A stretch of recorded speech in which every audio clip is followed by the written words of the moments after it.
Hi, welcome to Learn Commerce.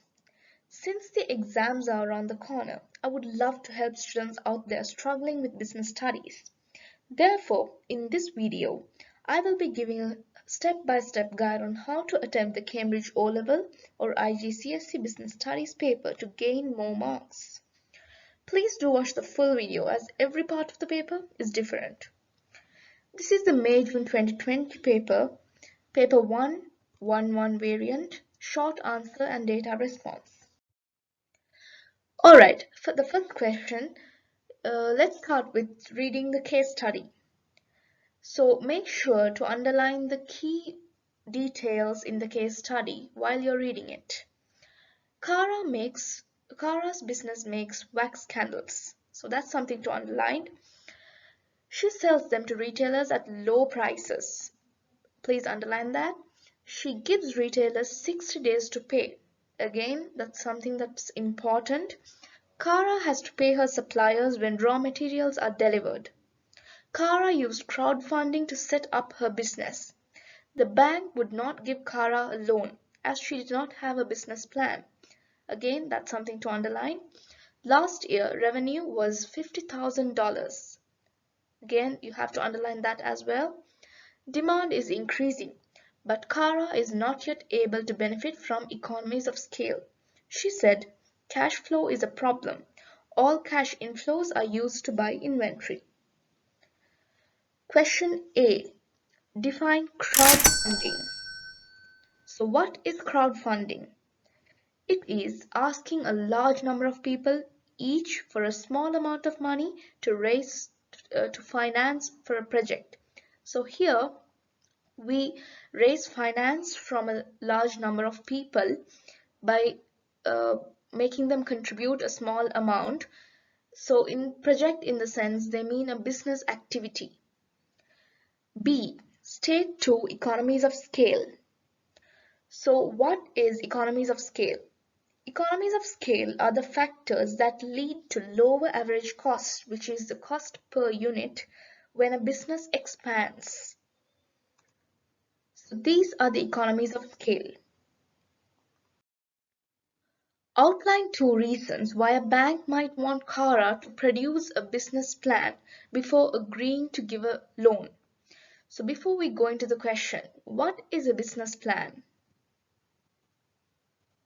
A business plan is a written document that describes in detail how a business, usually a startup, defines its objectives and how it is to go about achieving its goals. Knowledge. Application. 2 marks have been allocated for each in this part of the question. Knowledge is key concepts and theories you study, whereas application is all about applying those theories and concepts to the case study or business description. So let's see the answers for this question. Reason 1. A business plan indicates the ability to repay loan, which will increase the likelihood of getting a loan for a candle business.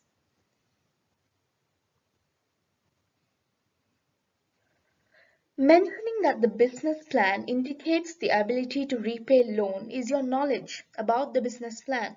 Therefore, it's underlined in red to indicate it's part of knowledge, which will gain you marks for knowledge criteria. Then, the application part of the answer has been underlined in green. But why is it an application? Not because you mentioned that it's for the candle business, but because it's mentioned in the case study that Kara had difficulty getting a bank loan, and preparing a business plan would allow her to get one more easily. So if you go back and refer to the case study, you will see that she has had some difficulty getting a bank loan, and that is why you get the mark for application here. Reason 2. A business plan provides essential details about the business, such as indicating the increasing demand for their candles. Again, the knowledge is underlined in red and application is underlined in green. Demonstrating the understand that the business plan carries essential details about the business is knowledge, and relating it to the business is application.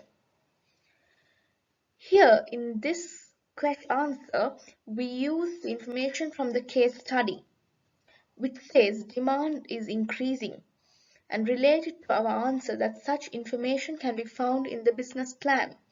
And there you go with the mark for application. Explain two factors Kara should consider when deciding whether to increase prices. In this part, you are expected to focus on knowledge, application, and analysis.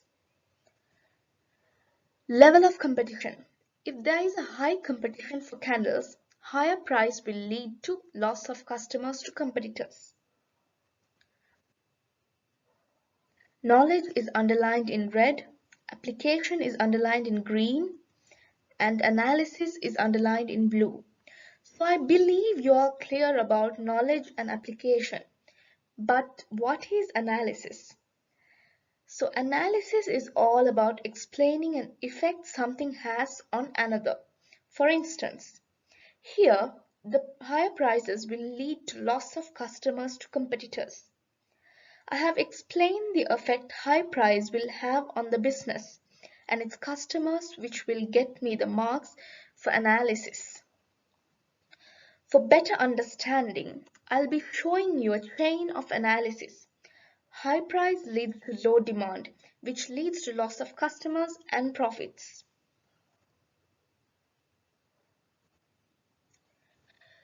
Price elasticity of demand.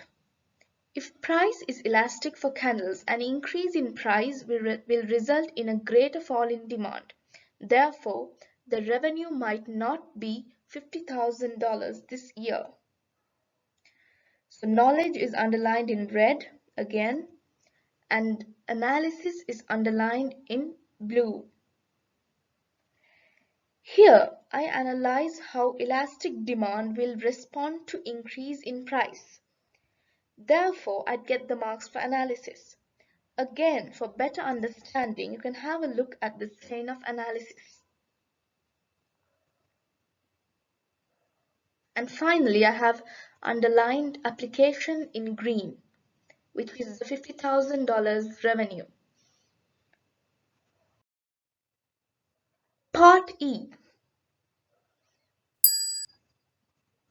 Evaluation? It's impossible. I'll just focus on the easier ones. I can never score in evaluation. Simply, evaluation means to make a decision and to justify why you made the decision. This supports your answer and makes it even stronger. So let's go on to the next part to understand how we can answer the question to get the mark for evaluation. Do you think this is the part E of the first question? Do you think delaying payments to suppliers is the best way for a business, for a small business, to improve its cash flow? Justify your answer. So, what is cash flow? Cash flow is the inflow and outflow of money in a business in a period of time. So, in this question, you will need to focus on knowledge, analysis, and evaluation. First of all, you may wonder why this part doesn't award marks for application. But if you read the question clearly, you would notice that they ask nothing about Kara or her business. It's a general question. Therefore, there is no need for you to relate it to Kara's business. In this part, I will be focusing more on evaluation. E-question is the only part in paper 1 which requires evaluation. So here I have started my answer with my point of view, saying delaying payments to suppliers is not a good way to improve cash flow. I have further explained it Then I have suggested other ways which could be used to improve cash flow. And finally, I have justified my point of view with a strong argument which will get me the marks for evaluation. So whatever is underlined in yellow is the evaluation part, but mainly the conclusion is for the evaluation since I have justified my point. So what at the beginning I have just underlined the first line because that's the point, my point of view. So that's why I have underlined the first one. Anyhow, the main part which would get me the marks for evaluation is the last conclusion part. Alright, so I also provide online classes for O levels and A levels, lessons or past paper discussions. The subjects I offer are English language, business studies, commerce, economics, accounting. Also, follow me on Instagram, like my page on Facebook, and you can also email me at learncommerce360@gmail.com. Finally, please don't forget to like my video, share it with your friends, subscribe to my channel, and also click the bell icon to get notified about more new videos. Thank you, have a nice day, and bye.